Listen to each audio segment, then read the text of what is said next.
இந்த 4 பேர் இருக்காங்கல்ல, 4 பேர் இருக்காங்கல்ல, இந்த 4 பேர்ல இந்த தம்பி என்ன சொல்றாரு, திடீர்னு ஒரு நாள் வந்து எதுக்கு வந்து ரிசர்வேஷன் வேண்டாம் அப்படின்னு சொல்றாரு. அவருக்கு ரிசர்வேஷன் கொடுக்கணும்ன்றாரு. இவரு 2 தலைமுறையா நல்ல வசதியா படிக்கிறதுக்கு வாய்ப்பு இருந்து நல்ல பெருசா இருக்காரு. அதுக்கு முன்னாடி பல தலைமுறையாவும் இவர் கல்வியெல்லாம் மறுக்கப்படல, மரியாதையும் மறுக்கப்படல, நிலம் வச்சுக்க கூடாதுன்னு எவனும் இவரை மிரட்டல, எல்லாமே இருந்துச்சு. இவர் ஏழை ஆயிட்டாரு, அதனால ரிசர்வேஷன் கேட்கிறாரு. இவர் எப்படி ஏழையா இருப்பாரு? எனக்கு ஒரே டவுட்.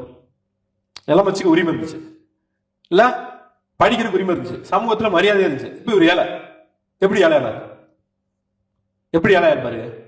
ஒரே ஒரு வாய்ப்பு தான், தம்பி வந்து தினம் போய் சீட்டுக்கிட்டு அடிப்பாரு.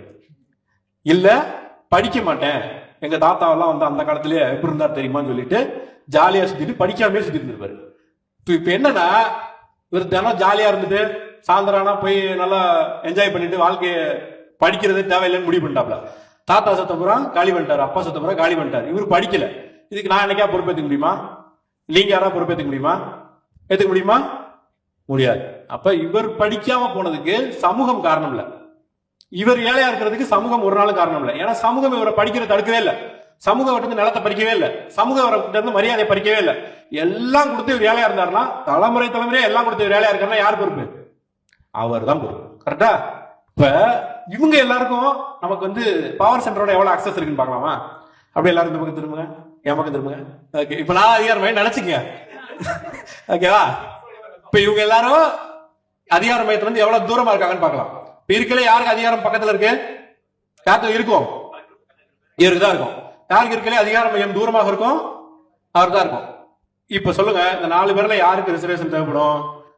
இப்ப இவர் வந்து 98 வாங்கிறாருன்னு வச்சுக்கோ ஒரு பேச்சுக்கு, 98, இவரு 97.5, இவங்க 97 வாங்கிடுறாங்க, தம்பி 96.5 வாங்குறாரு. இந்த 4 பேர்ல யாருக்கு சீட்டு கொடுக்கணும்? யாருக்கு கொடுக்கணும்? இவரு தான் கொடுக்கணும் இல்ல? இவரு தானே கொடுக்கணும். எது கொடுக்கணும்? பாவம் பரிதாபப்பட்டு கொடுக்குறோமா? கிடையாது.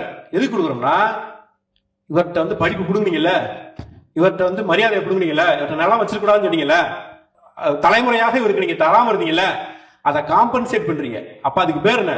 அவருக்கு தந்திருந்தா அப்பயே அவங்க தாத்தா படிச்சிருப்பாரு, இன்னைக்கு அவர் தேவைப்பட்டிருக்காது. அப்பயே அவருக்கு நிலம் கொடுத்திருந்தா அதாச்சும் முன்னேறி இருப்பாரு, அவர் தேவைப்பட்டிருக்காது.